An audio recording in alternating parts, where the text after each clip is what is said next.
Welcome back. आज हम लोग एक स्ट्रक्चर के माध्यम से हिंदी में बोले जाने वाले बहुत सारे वाक्यों को अंग्रेजी में अनुवाद करना सीखेंगे। इस प्रकार के वाक्यों का प्रयोग हम लोग डेली के प्रयोग में किया करते हैं, रोज इनका प्रयोग करते हैं। जैसे कि पता नहीं वह कौन सा कपड़ा पहनता है, पता नहीं वह कौन सा साबुन लगाता है, पता नहीं वह कौन सा फल खाता है, पता नहीं वह कहाँ रहता है। इस तरह के बहुत सारे वाक्यों को हम लोग इस स्ट्रक्चर के माध्यम से अनुवाद कर सकते हैं। तो आइए शुरू करते हैं। यहाँ स्ट्रक्चर आपके सामने है। स्ट्रक्चर है don't know plus WH word plus noun plus do या does plus subject plus MV1 plus other words plus question mark. तो यहां आप डोंट नो का भी प्रयोग कर सकते हैं और नॉट श्योर का भी प्रयोग आप कर सकते हैं। यह एक इंट्रोगेटिव सेंटेंस है। इंट्रोगेटिव सेंटेंस के अंत में क्वेश्चन मार्क देना अति आवश्यक होता है। अगर आप क्वेश्चन मार्क नहीं दीजिएगा तो वाक्य गलत हो जाएगा।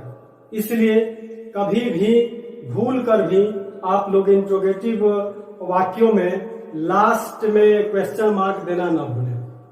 तो आइए देखते हैं। यहाँ MV1 का मतलब होता है main verb.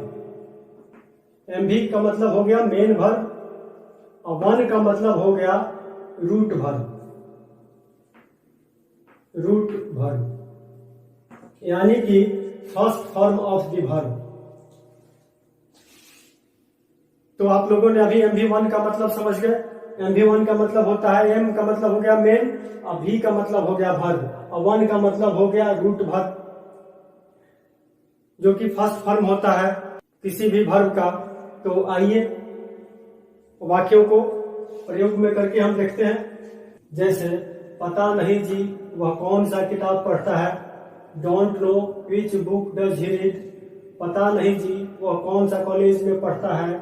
Don't know which college does he read in. पता नहीं जी वह कौन सा फल खाता है। Don't know which fruits does he eat.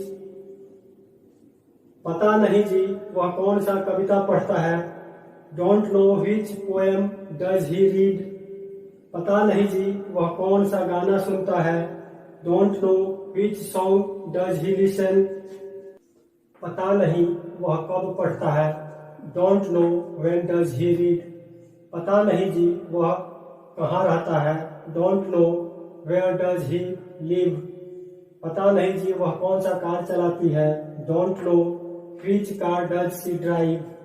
पता नहीं जी वह कौन सा शहर में रहती है। Don't know which town does she live in. पता नहीं जी वह कौन सा नशा करता है। Don't know which intoxication does he do. इसको एक तरीके से और बना सकते हैं। Not sure what kind of toxic does he intact. Not sure what kind of toxic he is eating drinking and smelling. तो अभी हम लोगों ने कुछ वाक्यों का अनुवाद करना सीखा। अभी हम लोग पता कर रहे थे इन वाक्यों के माध्यम से कि वह क्या करता है। उसके बारे में कुछ पता नहीं था। दरअसल बात यह है कि हम कल गए थे कोविड का इंजेक्शन लगवाने। वहां जब मैं पहुंचा तो देखा कि एक बच्चा गीत बजा रहा है और वह बहुत ध्यान से सुन रहा था। हम भी सुनने लगे तो हमको लगा कि चलो ये तो बहुत बढ़िया अच्छा सा गीत है, इसके माध्यम से हम लोग बहुत सारा वाक्यों का अनुवाद करना सीख जाएंगे। तो यह मेरे मन मस्तिष्क में ख्याल आया और इस पर हम लोगों ने बहुत सारा वाक्यों का अनुवाद करना सीखा। तो इससे तो अभी हम लोग ये पता कर रहे थे कि वह कौन सा नशा करता है, वह कौन सा किताब पढ़ता है, वह कौन सा कार चलाता है। इस तरह का अनुवाद हम लोगों ने वाक्यों में प्रयोग करके देखा। तो आइए एक और वाक्यों को हम लोग अनुवाद बनाकर देख लेते हैं।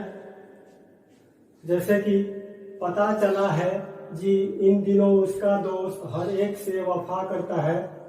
Sure nowadays her beloved is faithful to all। तो अभी हम लोगों ने बहुत सारे वाक्यों को अंग्रेजी में अनुवाद करना सीखा। That's all. यह लेक्चर अगर आप लोगों को पसंद आया हो, समझ में आया हो, आप लोगों के मन मस्तिष्क तक पहुंच गया हो तो